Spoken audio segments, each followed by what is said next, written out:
하박국서 3장 17절부터 19절 말씀, 개역개정 성경으로 하나님 말씀 봉독하겠습니다.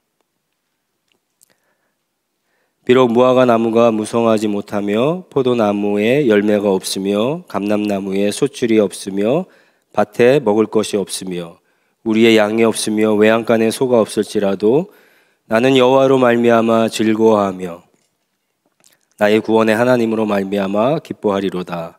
주 여호와는 나의 힘이시라. 나의 발을 사슴과 같게 하사 나를 나의 높은 곳으로 다니게 하시리로다. 이 노래는 지휘하는 사람을 위하여 내 수금에 맞춘 것이니라. 아멘.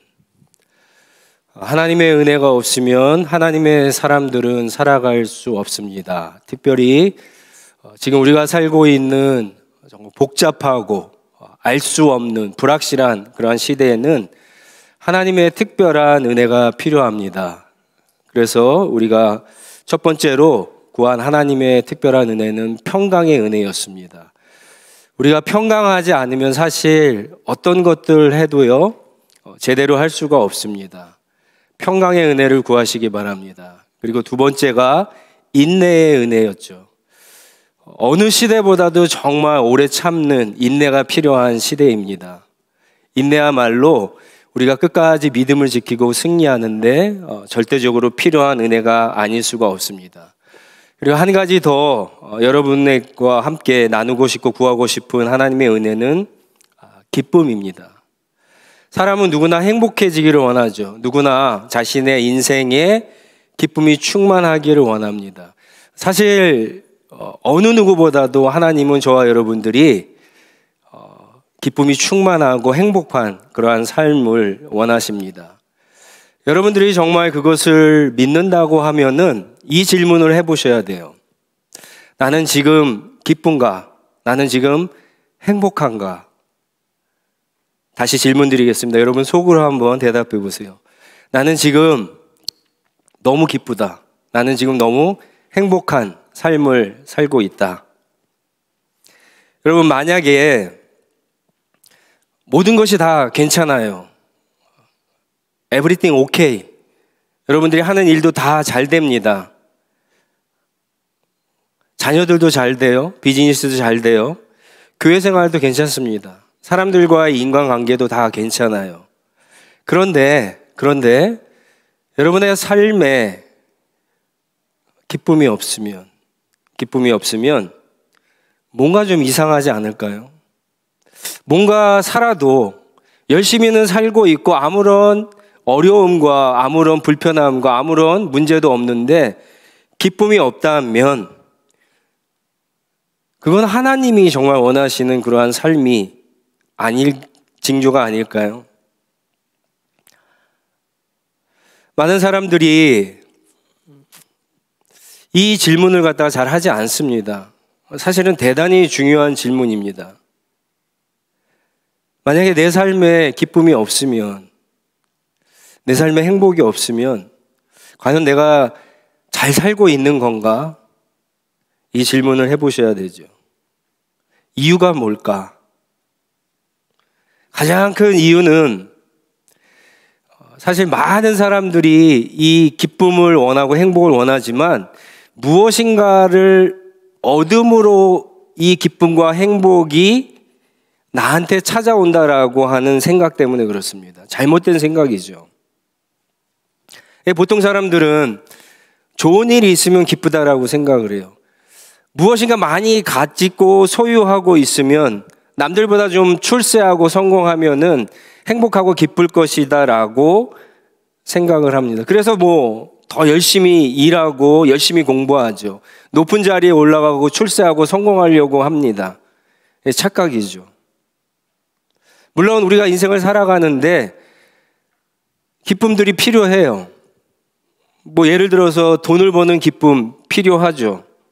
좋은 학교에 합격하고 좋은 직장에 들어가는 기쁨, 또 때로는 남들보다 먼저 또 높은 자리에 올라가는 성공의 기쁨도 필요합니다. 좋은 곳에 여행하면서 느끼는 기쁨, 좋은 음식을, 맛있는 음식을 먹는 기쁨도, 이런 소소한 기쁨들이 우리 인생을 살아가는데 필요합니다. 그런데 우리가 분명히 알아야 될 것은 어떤 것을 소유하면서 얻는 기쁨과 행복은 그것이 없을 때는 오히려 문제가 생긴다라고 하는 거죠.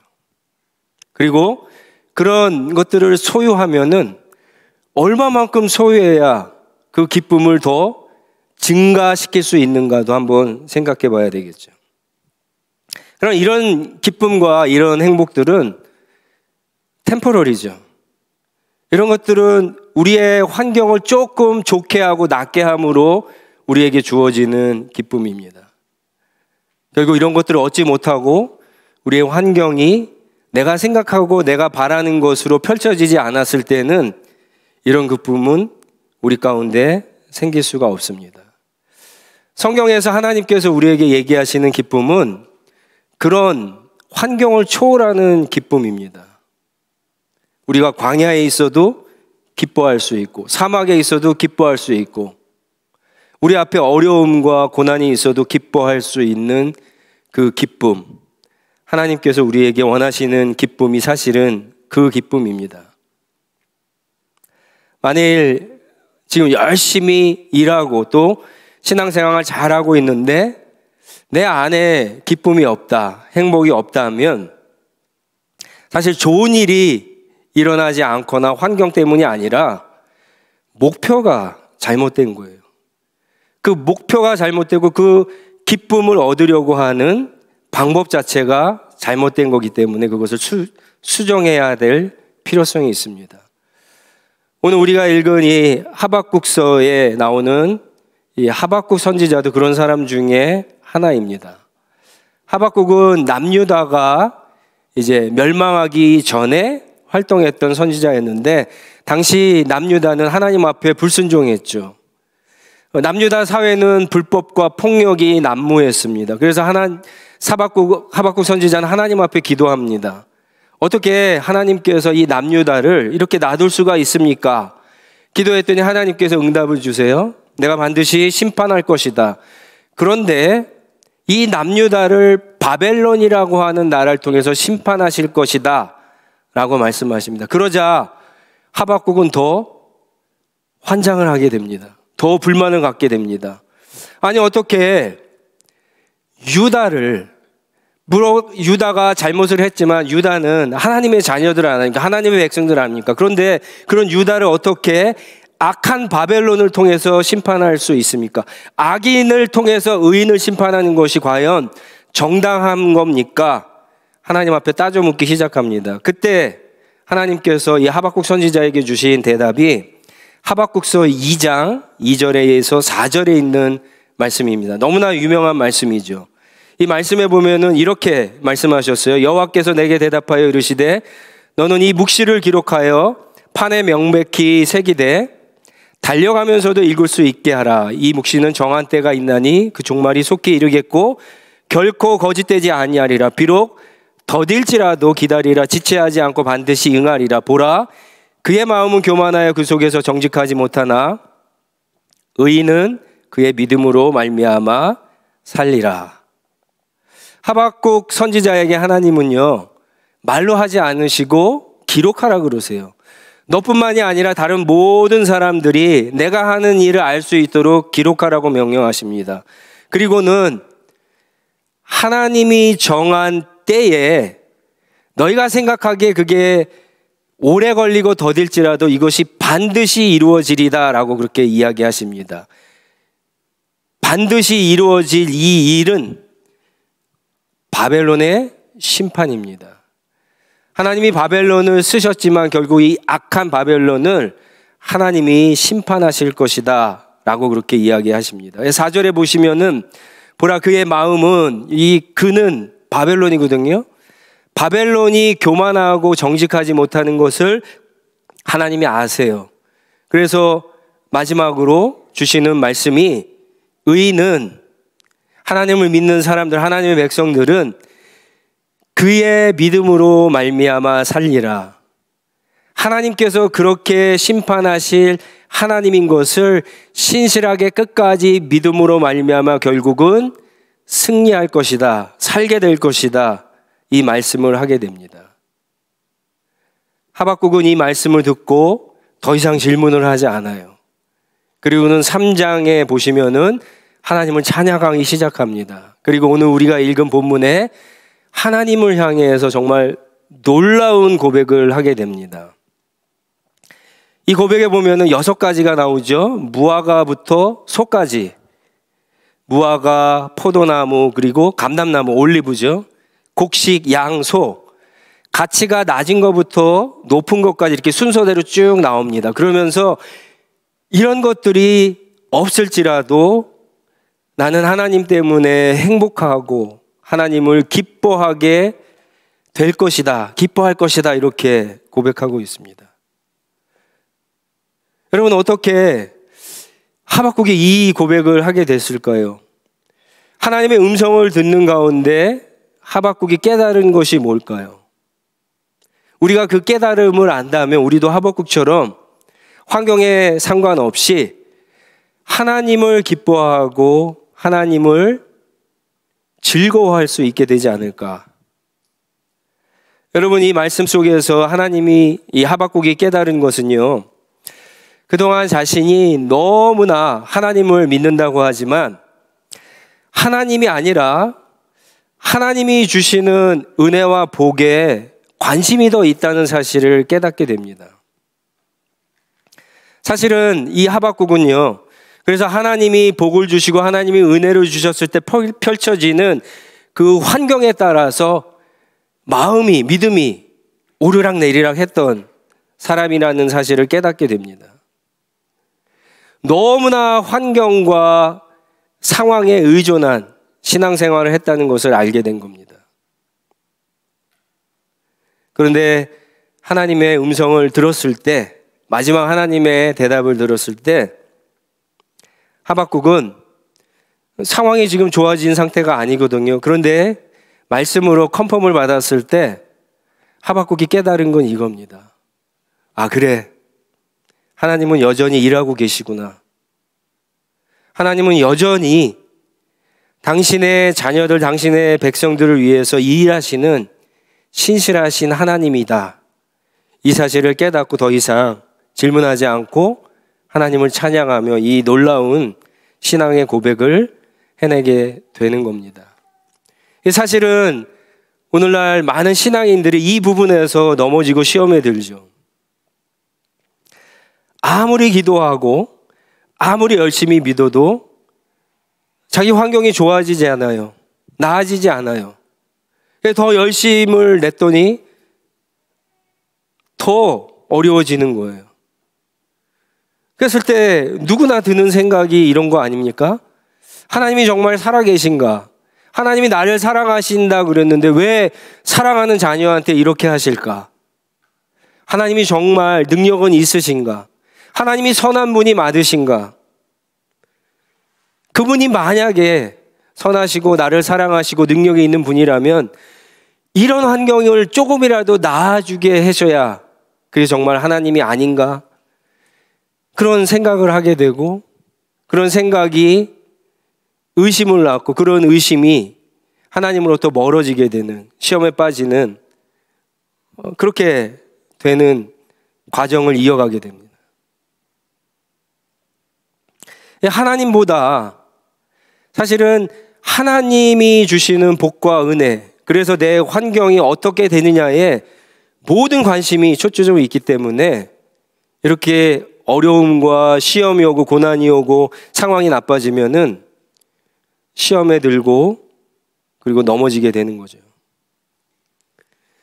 누가복음 15장에 작은 아들과 큰 아들, 탕자의 비유가 나오죠. 이 아들들의 비극도 사실은 똑같습니다. 여러분, 작은 아들은 어떤 생각을 가진 사람이냐면 아버지의 집에 있지 않아도 아버지가 주신 재산, 아버지는 하나님이죠. 아버지가 주신 복, 아버지가 주신 은혜만 있으면 내가 어디에 가서든지 나는 기쁨을 누리고 행복할 수 있을 것이라고 생각한 사람이에요. 근데 그가 돼지와 같이 주업 열매를 먹었을 때 깨닫게 되죠. 이런 것이 중요한 것이 아니다라는 사실. 큰아들은 어떤 사람입니까? 아버지의 집에 있는 행복을 모르는 사람이에요. 그래서 왜 나한테는 이런 것들을 주지 않느냐라고 불평하고 불망했던, 아버지의 마음을 이해하지 못한, 아버지와 함께 있으면서 아버지께서 주시는 그 기쁨을 누릴 수 있음에도 누리지 못한 그런 비극적인 인물이 큰아들입니다. 여러분, 하나님과 하나님이 주시는 은혜와 복을 어떻게 비교할 수 있겠어요? 하나님을 믿으면 다 기쁘다고요? 천만에요. 하나님을 믿으면 다 행복하다고요? 아닙니다. 내가 신앙생활을 하면서 내가 예수 그리스도를 따라가면서 무엇에 관심이 있는가가 그 기쁨과 행복을 좌지우지하는 거예요. 내가 하나님께서 주시는 복에, 은혜에 관심이 있다면 결국 그 복과 은혜가 없을 때에는 나는 전혀 하나님을 기뻐하지 않고 하나님을 따라가지 않을 수도 있다는 거예요. 하나님께 관심을 갖고 하나님께 초점을 갖고 그분을 목적 삼을 사람만이 이 기쁨과 이 행복을 누릴 수가 있는 겁니다. 물론 하나님이 주시는 복과 은혜, 내 환경을 통해서도 기쁨을 누릴 수 있어요. 그러나 그것은 하나님을 아는, 하나님 당신 자체로부터 나에게 오는 그 기쁨과는 여러분 비교도 할 수 없는 거예요. 예를 들어서 이렇게 한번 생각해 보세요. 어떤 분이 굉장히 경제적으로 어렵습니다. 어려우니까 더 열심히 먹여 살리려고 열심히 일하겠죠. 그리고 어느 날 열심히 일할 뿐만 아니라 간절하게 하나님 앞에 기도를 합니다. 새벽에도 기도하고 저녁에도 기도하고 틈만 나면은 하나님을 찾고 도와달라고 기도를 합니다. 그러던 어느 날 정말 생각지도 않은 그런 사람으로부터 도움을 받게 됩니다. 여러분, 이때 이 사람이 기쁨을 느낄까요? 느끼지 않을까요? 느끼죠. 그런데 이 기쁨이 어떤 기쁨인가는 한번 생각해 보셔야 돼요. 도움을 받아서 누군가 나를 도와줬기 때문에, 그래서 돈이 생겼기 때문에, 어려움이 조금 해결됐기 때문에 기쁨을 느낄 수가 있겠죠. 근데 그 기쁨은 잠시 일어나는 기쁨이에요. 그 기쁨보다 사실은 더 중요한 기쁨이 있습니다. 이게 뭐냐면은 어떤 사람은요, 그런 가운데 이런 기쁨도 느낍니다. 이게 진짜예요. 열심히 기도했어요. 근데 상황이 나아지지 않아요. 어려움이 해결되지 않습니다. 근데 어느 날 한순간에 해결되었죠. 그런 모습을 보면서 기도하는 가운데 하나님을 생각하는 거예요. 아, 하나님이 내 기도를 안 듣는 것 같았는데 들으셨구나. 하나님이 나와 함께 하셨구나. 하나님이 나를 돌봐주시는구나. 그분이 정말 나를 기억하시고 나를 사랑하시는구나. 이것을 깨달았을 때 느끼는 기쁨은요, 앞에 있는 기쁨과는 완전히 다른 기쁨이에요. 여러분, 우리 안에 빼앗기지 않고 환경을 초월하는 기쁨은 하나님에게서부터 오는 거예요. 이런 하나님을 경험하고 이런 하나님을 만날 때 이런 기쁨을 느끼고 나의 삶에 고통이 있고 어려움이 있고 환난이 있고 내가 광야를 지나가고 있는 그 상태에서도 오히려 하나님을 찬양할 수 있는 것은 그 하나님을 경험할 때, 그런 하나님을 만났을 때, 이 기쁨이 내 안에 충만할 때 여러분, 그런 하나님을 기뻐하고 하박국 선지자와 같은 이런 신앙의 고백을 할 수가 있는 겁니다. 믿음 생활하면서 우리가 이런 기쁨과 행복을 결국 누리지 못하는 것은 우리의 관심이 하나님을 향하고 있지 않기 때문에 그래요. 그래서 여러분, 꼭 이 질문을 하셔야 돼요. 나는 지금 기쁜가? 나는 지금 행복한가? 에브리띵 다 괜찮은데, 평안한데 근데 여러분 혼자 있는 시간에 하나님 앞에 기도하면서 한번 생각해 보세요. 나는 기쁜가? 나는 행복한가? 그게 없으면 지금 신앙생활에 뭔가 문제가 있는 거예요. 여러분의 관심이 하나님께 지금 초점이 맞춰져 있는 것이 아니에요. 여러분과 하나님과의 관계에 뭔가 문제가 있는 거예요.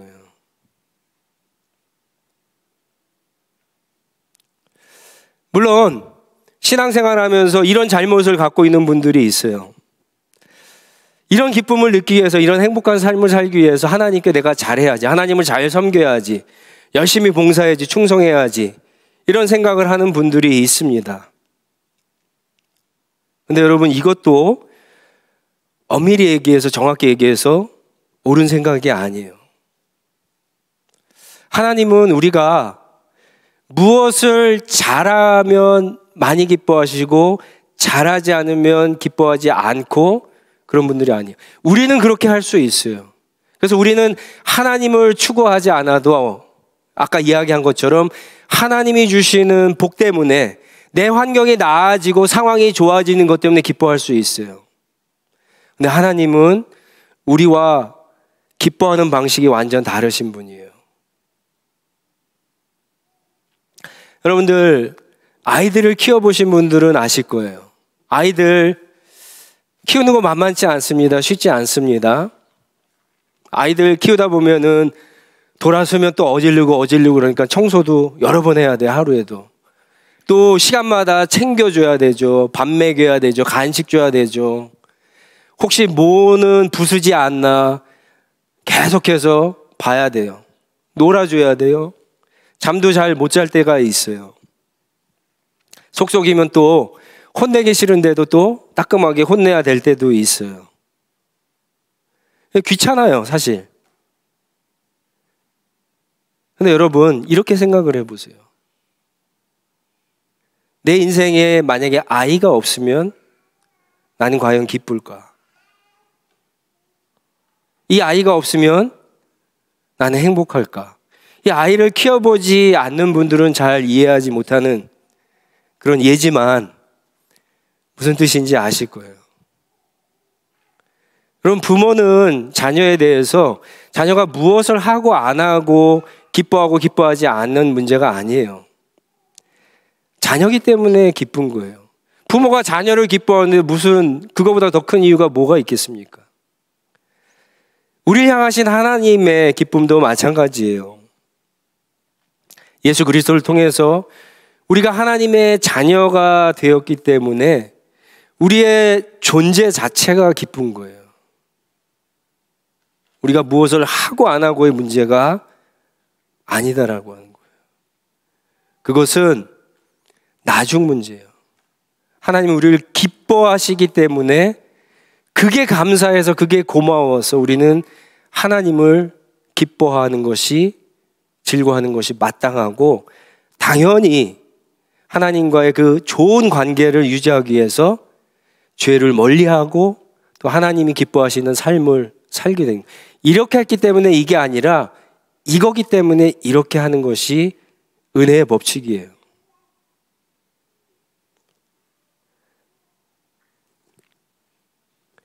우리가 신앙생활 하면서 여러분 이 기쁨이 없거나 아직 이 기쁨을 누리지 못하는 분들은 뭔가 잘못되고 있다는 거예요.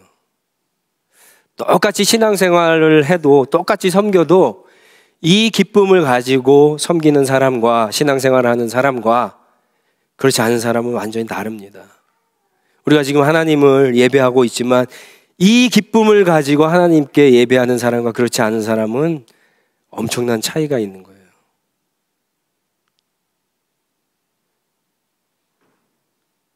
저는 가끔 사역을 하면서 이 질문을 해봐요. 나는 기쁜가? 나는 이렇게 하나님 목회자로서 이렇게 사역하고 사람들 섬기고 이런 것이 기쁜가? 행복한가? 이 질문을 해봐요. 그리고 어느 순간에는 이게 있고 없고에 상관없이 기쁜 게 뭘까? 나를 움직이는 게 뭘까? 내 안에 참된 기쁨, 빼앗기지 않는 기쁨이 주는 게 뭘까? 늘 생각하고 답을 찾지만 결국 그거는요, 예수 그리스도 하나님밖에 없습니다. 여러분, 다시 질문 드립니다. 여러분들은 행복하십니까? 여러분들은 기쁘세요? 신앙생활 하면서 또 이렇게 예배를 드리면서 누구도 빼앗을 수 없는 그런 기쁨을 여러분 가운데 누리고 있습니까?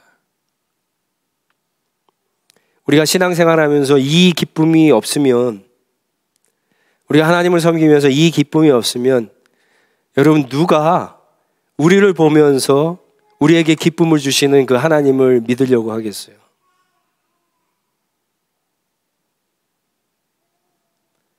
진정한 기쁨과 행복을 원하시다면 여러분, 하나님을 기뻐하세요.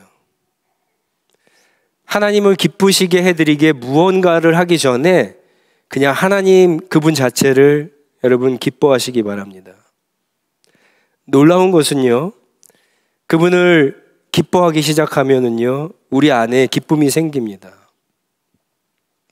한 가지 팁을 드리면은요, 이 묵상을 꼭 해보시기 바랍니다. 한번 이번 주간에 집에 가셔서 이 묵상을 해보시기 바랍니다. 하나님 앞에 기도하기 전에 하나님이 나를 기뻐하시는가 안 하는가, 그걸 한번 하나님께 물어봐 보세요. 그러면 분명히 하나님이 여러분들을 기뻐하시는 것을 깨닫게 될 겁니다. 거기서부터 시작하세요.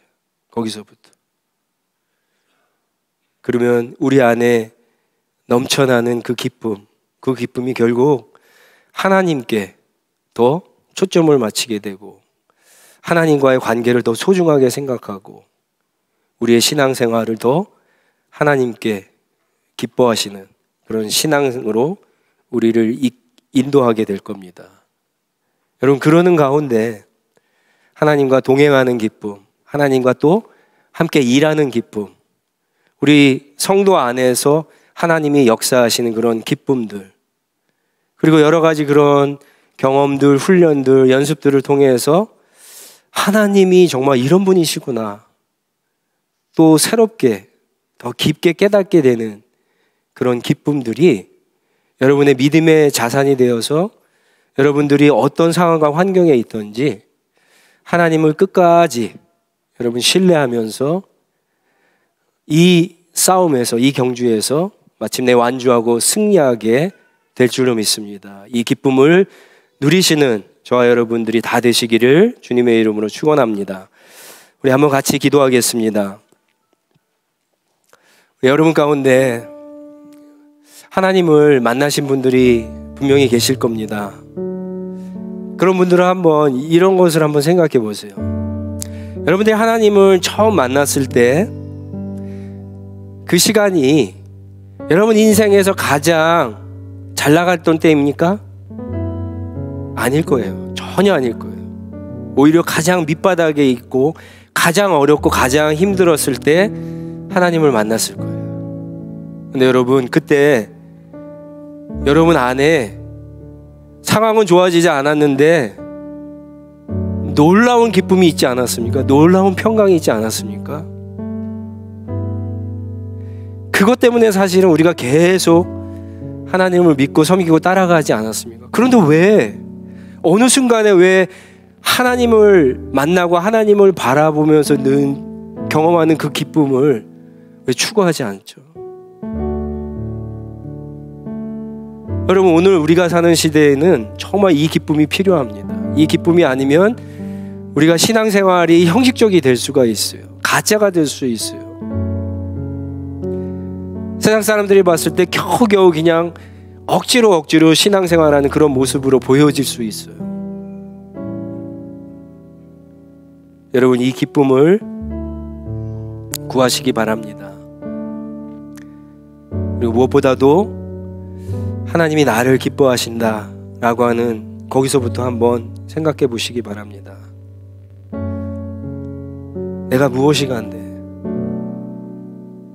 나 이 연약한 믿음에도, 부족한 믿음에도,